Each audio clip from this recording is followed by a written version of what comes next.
से यही प्रार्थना है कि हे भगवान, जन्म जन्म तक आपसे ही जुड़े रहें,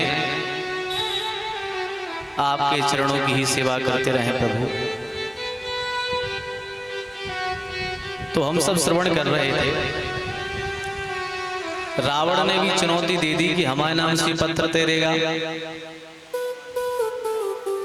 रावण पहुंच गया समुद्र किनारे, पूरी सभा आ गई, लंका के जितने निवासी हैं सब लंका निवासी आ गए। और रावण ने समुद्र के किनारे पर आकर क्या किया कि पत्थर पर रावण लिखा, पत्थर पर लिखा रावण, और जैसे ही पानी में डाला पत्थर तैरने लगा। पूरे नगरवासी जय जयकार करने लगे, वाह भैया अपने रावण भी कोई साधारण नहीं है, देखो केवल राम के नाम से पत्थर नहीं तैरता, देखो रावण के नाम से पत्थर तैर रहा है, रावण भी कमजोर नहीं है। पूरे गांव के लोगों को विश्वास हो गया कि रावण में भी दम है।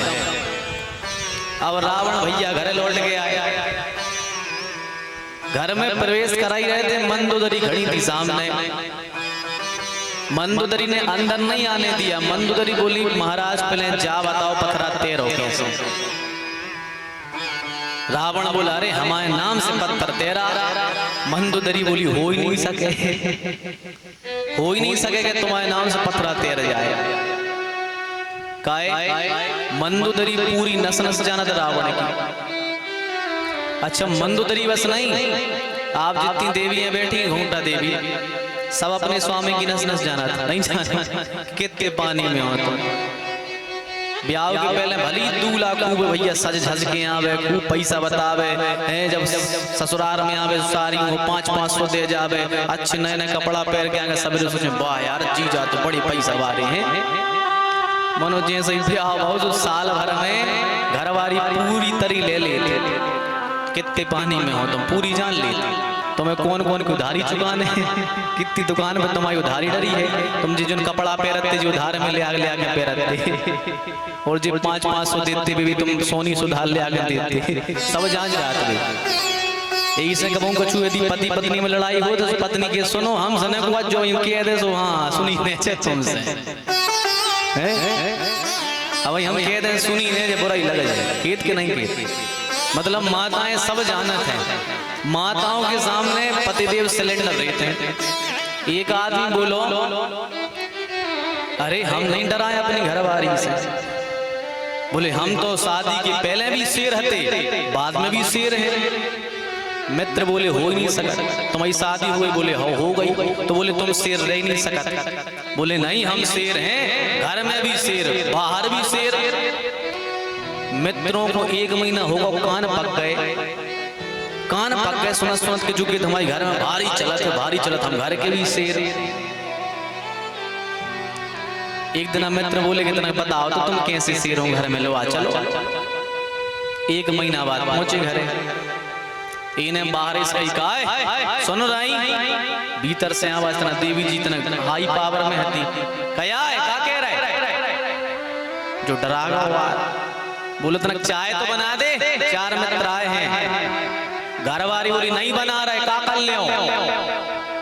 और मित्र बोले वाह यार तुम तो बहुत शेर हते, महीना भर से कान पका देते कि घर में भी शेर हैं, बाहर भी शेर हैं, बहुत चलत तुम्हारी तो घर में।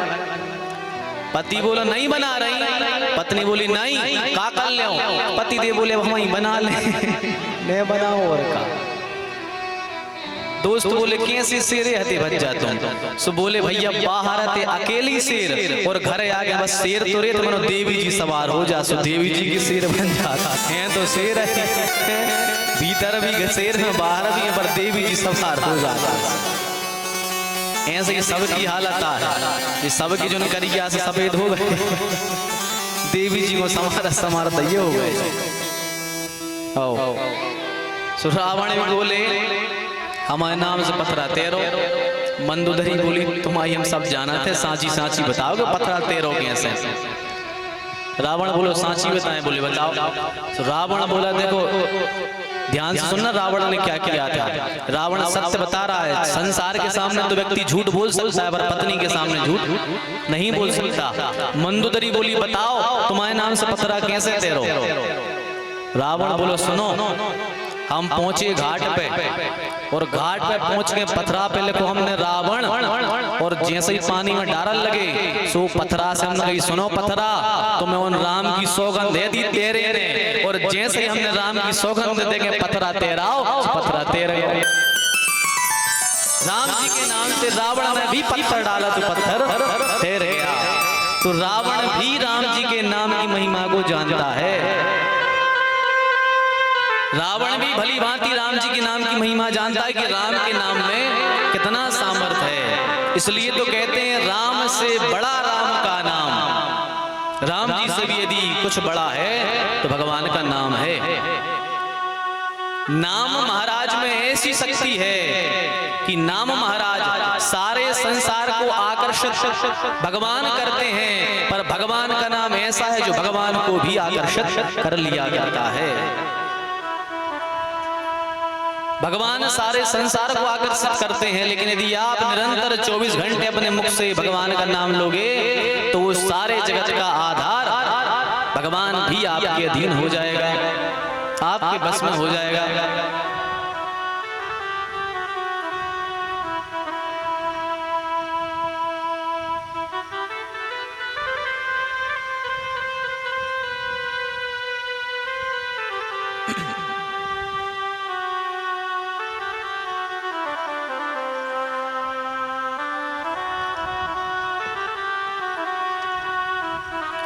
सभी शांति बनाकर विराजें, आराम आराम से बैठ जावे। बोल भगवत वत्सल भगवान की जय हो। तो कल की कथा में आप सबने श्रवण किया कि ठाकुर जी ने गिरिराज जी का पूजन कराया। अब जब गिरिराज जी का पूजन हो गया, इंद्र बेचारे सुबह से बैठे, इंद्र सुबह से बैठे सोच रहे हैं कि आज भोजन करेंगे तो हम ब्रज में जाकर करेंगे। आज इंद्राणी ने भी भोजन नहीं बनाया। इंद्र सोच रहे कि अब ब्रज में जा भोग लगना ही है, 56 भोग तो वहीं जाकर के खाएंगे। सुबह से शाम हो गई, इंद्र भूखे प्यासे बैठे बेचारे।